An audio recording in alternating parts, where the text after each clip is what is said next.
যার উযু বেশি তার জান্নাতের মর্যাদা বেশি। মুসলিম শরীফের হাদিস। وعن أبي هريرة رضي الله تعالى عنه قال أبو هريرة বলেন قال النبي صلى الله عليه وسلم আল্লাহর রাসূল বলেন আলা আদুল্লুকুম আলা মা ইয়ামহুল্লাহু বিহিল খাতায়া ওয়া ইয়ারফাউ বিহিদ দারাজাত।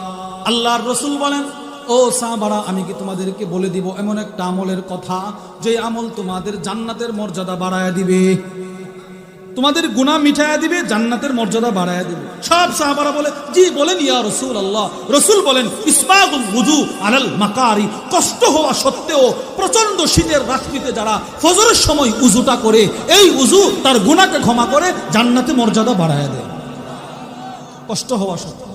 এবার এটা ফজর হতে পারে, জোহর হতে পারে, আসর হতে পারে।